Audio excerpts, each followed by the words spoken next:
Here is the brake light on your Kia Forte. The way to access it, we have to first open up the trunk, and right inside there is this access panel flap. Just grab it and pull it out, and out it comes. This gives you access to the 4 nuts which are holding the light in place. 1, 2, 3, 4. These are all 10mm nuts. You will need a socket ratchet or a 10mm wrench. The socket ratchet just makes it easier. Let's go ahead and get all those 4 nuts off one by one. Be careful not to drop it inside over there. Get them out and keep them somewhere safe. Now let's get that wire out of that hole there. Good. Now get the base of the ratchet and then use that to bang on one of the studs. That's going to help you pop the light out. And out it comes. That's the bulb holder right there. All you have to do is just grab it and twist it left to loosen it, and out it comes. To get the bulb out, all you have to do now is push it down and twist it left. The bulb size is 2357. If you want to replace it with an LED bulb, check the link in description. Get the new bulb and put it back in.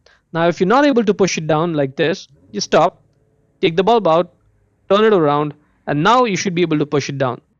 So push it down, twist it right, let it go.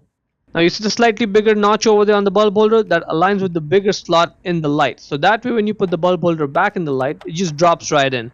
You don't have to twist and turn and spend a few seconds getting it to align like this. Once it drops in, just twist your right to lock it in place. Now let's put this wire back in, and you have to sort of coordinate this from outside and inside to get it back in its place. That is good. Now there are 5 points, the 4 studs and the 1 plastic alignment pin. You have to align them all to get the light back in place. Let's go ahead, align it, and you have to sort of look at it from outside and also on the inside to make sure the studs are coming through the holes. And let's just put the 4 nuts back on one by one and hand tighten them first. And then let's just tighten them down using the socket ratchet or the wrench. One by one, all 4 of them. That is good.